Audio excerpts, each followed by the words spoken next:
Hey, what's up everyone? It's Duncan from Overland Journals. Sometime back, I had a number of subscribers write to me and ask me to do a video series on photography. Now, I do photography for a living, so I'd like to think I'm pretty good at it.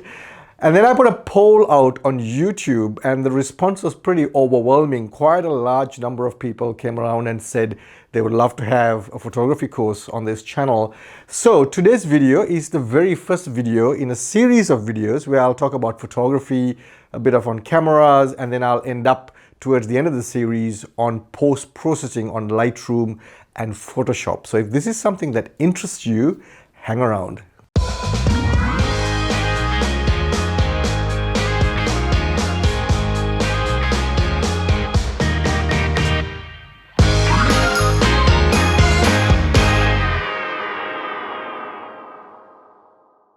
Welcome back everyone. Before we dive into today's video, if you'd like to support me in the work that I do on this channel, if you feel what I do is of a value to you, and if you'd like to help me, please head on over to my Patreon page, link in the description below, and buy me a cup of coffee. I'd really appreciate that.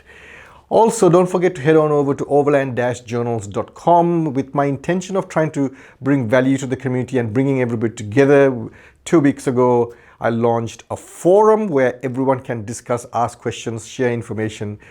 And that's been going pretty well, and I'm super stoked to say 2 weeks down the track, we've got close to about 200 people that's joined.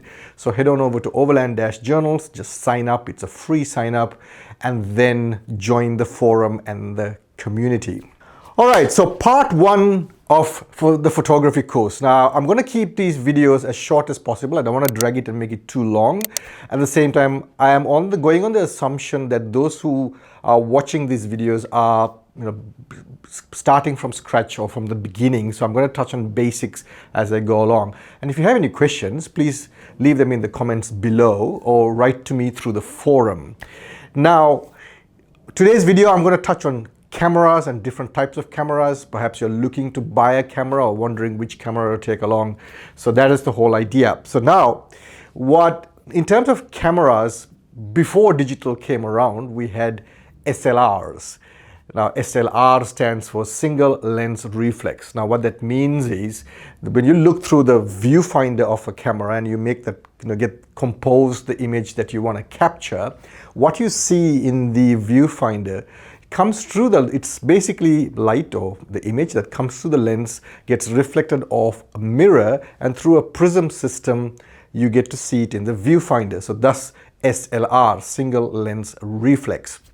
Now, of course, digital came around, it's been around for quite a long time, and they added a D in front, and now they're known as DSLR, so digital but single lens reflex still. So as far as the viewfinder is concerned, it still worked the same way as prior to digital, and what you see in the viewfinder is pretty much what was captured when you press the shutter release button and the sensor, or in the old days the film, got exposed. What you saw through the viewfinder was pretty much, not exactly the same thing that was captured on the sensor on the film. Since DSLRs, the technology has also improved. We also get mirrorless cameras. So mirrorless cameras they basically got rid of the mirror altogether, and the prism system, all that mechanism is gone.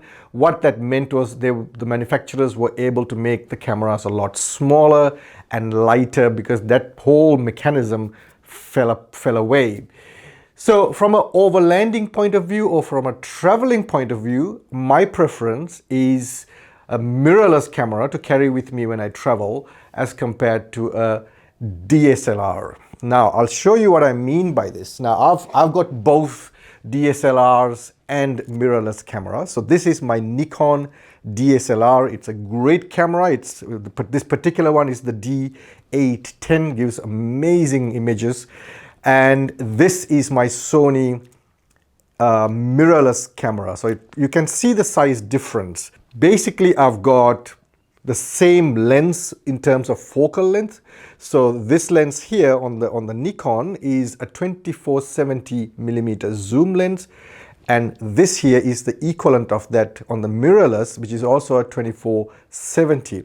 But you can see the size difference, and in terms of weight, This is almost half the weight of this. So purely from that convenience point of view, I prefer a mirrorless camera as compared to a DSLR. It's easy, it tucks into a small backpack, and if I'm going for a hike or a walk or chucking it at the back of the 4B, it makes life so much easier for me. Now, in terms of image quality, they both give, as far as I'm concerned, they give both the same level of image quality. Now, one of the other advantages a mirrorless has is, as I said, it doesn't have the single lens reflex system where you get to see the image on the viewfinder. The viewfinder in the case of a mirrorless is all digital. It's a little LCD screen, depending on the type of camera that you buy, and the higher the model range up it goes, the quality, the image quality in the viewfinder, on the digital viewfinder, gets far, far better. Now, the nice thing is, when you look through the digital viewfinder, then what you see there in terms of exposure and how the image is going to eventually get captured, in my opinion, is almost as good as what you get finally captured. Whereas with the DSLR, because what you see is not exactly what the sensor or the film, if you're using an old school camera, captures. So to me, that accuracy also helps, because I can basically set the image up, or the exposure level, in such a way that what I see through the viewfinder is pretty much almost 99% what I capture at the end of the day. So as far as from a traveling point of view, as a travel camera, I would say a mirrorless is the way to go. Now, of course, talking of traveling, there's a whole lot of other different types of cameras you can get in the marketplace. There are, point and shoot cameras. Our cell phones are brilliant cameras as well these days. A lot of the time when Ajani and I travel, we end up taking a lot more pictures using our cell phones than even using these cameras. And then you get so many other in-between cameras within the range. And you also get what is known as full frame and crop sensor cameras as well. What that means, basically, in a quick nutshell, is in a full frame, what you see through the viewfinder is the full image that gets captured on the sensor, whereas a crop won't be exactly the same thing. It gets cropped down. Now, it's at the end of the day, when you want to purchase a camera, it depends on what your budget is, what your requirements are, and whatever else other features you might be looking for in a camera. Now, as much as going back to what I said earlier, cell phones these days brings out amazing picture quality and amazing pictures, and is so much more convenient. But the difference is, if you're trying to take your photography to another level where you want to print and get high quality prints, you want to do enlargements, perhaps you might one day want to do your own exhibition or have them framed and put up somewhere as display, then nothing quite beats one of these, because the resolution that comes with these cameras is much higher. The frame sizes are much higher compared to a cell phone. So if that's what you want to do and try and achieve down the track, then my advice would be invest in one of these. Now, whether you decide to buy a DSLR or a mirrorless, something I will advise you is to get a camera where you can have interchangeable lenses. What I mean by that is, if you want to change the lens, you can easily do that. Take it out and hook on a different lens. Now, why would you want to do that? Well, depends on the type of photography that you want to capture. So for instance, if you want to do landscape photography, you need something really wide, or a wide angle. And these days you get lenses as wide as 8mm or 10mm or 14mm. And then if you want to do a bit of portraiture, then a 35mm or an 85mm would be brilliant. And then if you want to do wildlife, or say if you're a keen bird watcher and you want to take photographs of birds, then you want a good zoom, like a 200mm or 300 or even beyond. Now, when you're able to change lenses, when your camera body allows you to do that, and that you can build up your lenses as you go along. Now, initially, when you buy for the first time, go for one of these kit lenses. That means they're usually at these camera shops, they will sell you a kit. Now, what I mean by a kit is it will come with a camera body and a lens or two. And with the kit lenses, usually you get a good zoom. So what that means is start from a good wide angle all the way up to a decent level of a zoom. Now, this particular lens that I've got here on this camera, the wide angle is a 28mm, so it's not the widest that you can buy. At the same time, it can zoom all the way up to 75mm. So that gives me a good zoom depending on the kind of photography I want to do. Now, you can get, depending on the brand of camera and brand of lens, you can get wider zooms, so you can go from a very wide angle all the way up to a decent zoom. Now, so that's one thing that you need to keep in mind. And as I said, you can, because it's interchangeable, you can change lenses as you go down the track. Also, what's very important, and you might hear people talking about the lens speed. Now, what we mean by that is in every lens, when you can set what's known as the aperture. Now, I'm going to get into aperture and shutters and ISOs in detail in the next video. But basically, when you're trying to get a shot and you want to expose it properly, then all your aperture, your shutter speed, and your ISO comes into place. Now, like I said, I'll get into detail in my next video on that, so make sure to watch that as well. But coming back to what I tried saying about lens speeds is there's the aperture, that how much it opens up is determined by the lens speed. Now, I hope this makes sense. If it doesn't, you can always ask me questions on the forum or leave in the comments below. So usually if you look at a lens, it'll, like for instance, this one will tell you the focal length of this lens is 28mm to 75mm. As I explained earlier, that's the focal length it can zoom between. Then it'll also say, and you'll see this on any lens that you get your hands on, it'll also say f stroke, and there'll be a number. Now in this one, it's f stroke 2.8. Now what the F stands for, again, I'll explain later. I'm trying to keep this as very basic as possible. But what the 2.8 stands for is just how much the aperture in here can open up. Now, of course, the wider it opens up, the more light it lets into the camera and then eventually the sensor, and where you can get that exposure that you're looking for. Now, this is going to sound a bit confusing, because if you say 2.8, then you will automatically think, well, if you go a higher number, say like 10 or 12 or whatever, that means it opens up wider. No, it doesn't work that way. It goes the opposite way. So the smaller the number, the wider the opening. The higher the number, then the narrower that opening. Okay, just keep that in mind. So if you see a lens and like in this one it says f2.8, what that means is the widest it can go is a 2.8. I've got another lens in my kit which is a f1.4. That means it's even wider. It lets in even more light.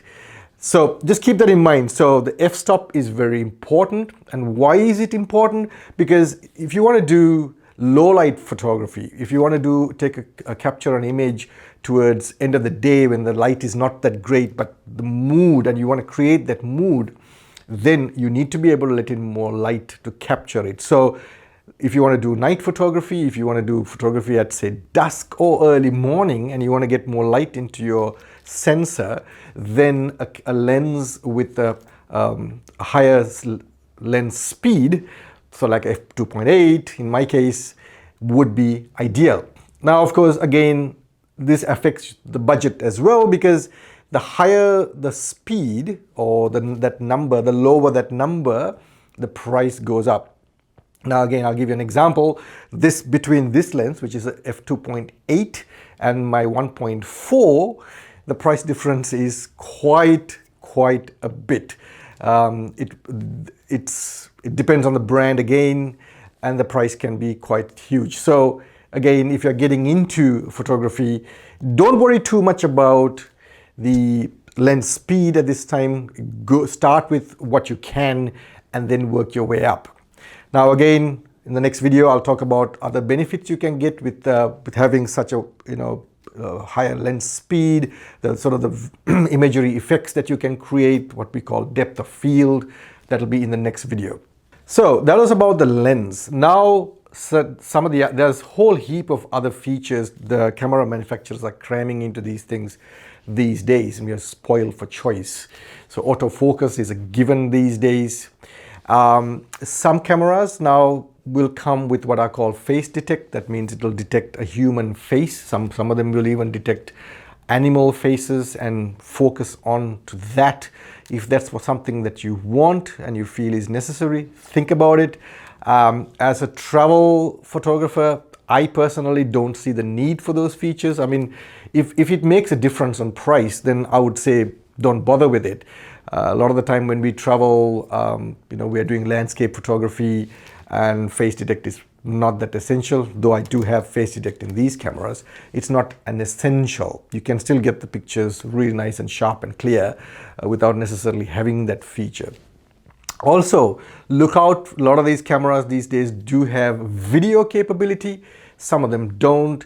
If that's something that you feel might be useful to you, where you want to do a bit of video clips as well, then again, look at cameras which has both video and photo capability. Like this particular one I'm holding, my Sony, it does both. Now, again, something to keep in mind is some camera manufacturers will have certain models within their range which are more biased towards photography. It will still have video capabilities, but it's more designed and the features will be more biased towards photography.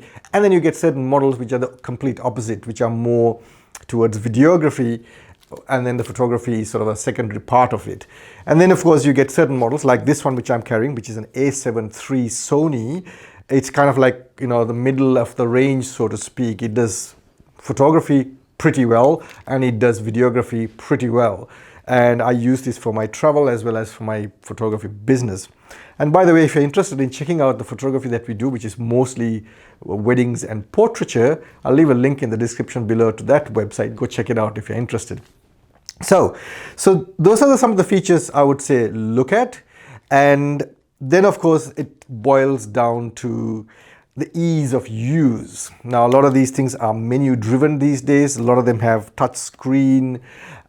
So when you're about to make the purchase, don't just look at what's available online and what features they talk of. It's all very well, looking at, because they will put all the features and so on an online web page, but it's nothing like, in my opinion, touching, feeling, and getting to feel for the camera before you make that ultimate decision.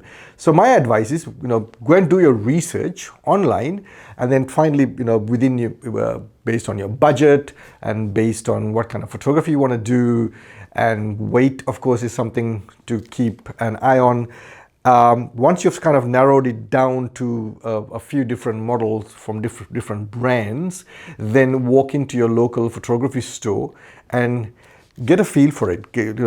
Get one out, see if it fits into your hand nicely. Does the weight work for you? Some of the features, the user interface, the menu system, is it user friendly? Do you enjoy it, or do you find it too cumbersome to use, and so on, and then make that final decision. So if you are looking to buy a camera for the first time, then as I said a little earlier in this video, I would suggest going for a kit that's provided by your retailer. Kits usually come with a camera body, couple of lenses, one or two, and perhaps even a bag. That's a good starting point for you. If you already got a camera and you're looking to upgrade and get better image quality, then lenses is something you need to look at, because your image quality is only as good as your lenses. Now, when you're talking of lenses, you can have two types of lenses: branded lenses, and you can also have generic lenses. Now, generic lenses works out a lot cheaper in most the cases. Like in my case, I've got a Sony body, but the lens I've got here is a Tamron. Now, Tamron and Sigma are two of the leading aftermarket lens manufacturers out there, and the image quality is pretty good. And I've always used generic brand lenses in most of my cameras, and I've been very happy with the images that I get. So that's something to think about, because then that would work well for your budget. Now, once you've decided on all that, now of course you need to get a bag, and there's a couple of other things you'd want to think about: extra memory cards, and especially if you're buying a bag, make it a bit future-proof. What I mean by that is, don't buy a bag that's just enough to carry what you've just bought or just what you've just got. Have a little bit more space as you down the track add more lenses. Can you put them into that bag? Other accessories you may want to carry, like a flash and so on, extra batteries. Is the bag suitable for the kind of traveling that you're doing? Is it like a backpack or a bag that you carry? Does it suit what you're trying to do in terms of your travel? And also in terms of weather conditions, does it keep moisture out of the bag? That's very important. Electronics don't particularly like water and moisture. So this is a whole lot of things to think about. And then again, based around your budget, make that final decision. So today's video was basically about cameras, on the assumption that you're just about to buy a camera or maybe upgrade. And I hope you found it useful. If you got questions, like I said, please leave them in the comments below, or leave them in the forum at overland-journals.com. That's a lot more interactive, because sometimes in YouTube the comments kind of tends to get buried, whereas in the forum it's a lot more interactive. And as I said at the beginning, if you'd like to support my work, if you feel it's adding any value to you, please head on over to my Patreon page, link in the description below, and buy me a cup of coffee. Thanks for watching, and watch out for the next episode on this series of videos.